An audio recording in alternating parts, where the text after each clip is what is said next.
So the special weapons program that you're working on is not only atomic in nature, but it's also how to deliver that device. That's exactly what we were doing.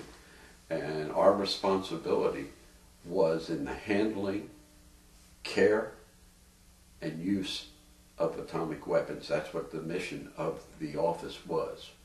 So, and mine was specific to missiles.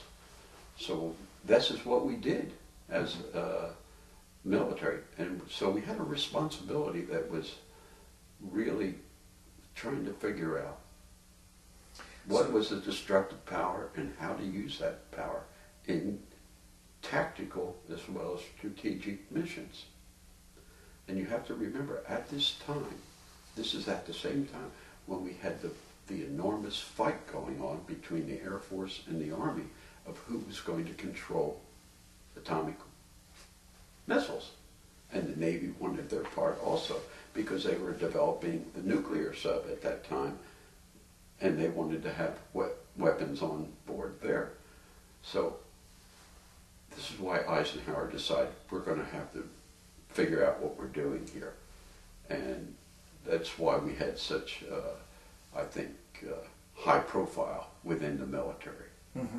Now, at the base at the time, they were doing Nike, Mm-hmm. Nike Ajax, etc.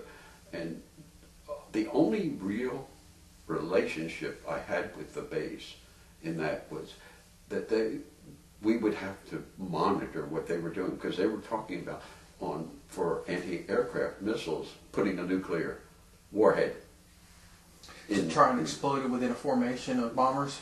Well, yeah, just as because, you know, whether they could hit it or not, but if they could fire off a nuclear bomb up there in the air, they'd take out an airplane for sure. Mm-hmm. Now, so they would come to us and ask, you know, what is going to happen and what are all these things.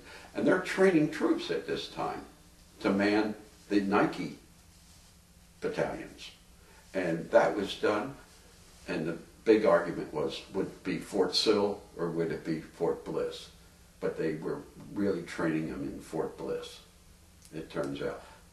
Later on, I think after I left the service, some of it got transferred to Fort Sill, Oklahoma. Mm-hmm. But the reality of it is, Fort Bliss was in the forefront of what they were going to do with atomic weapons by far.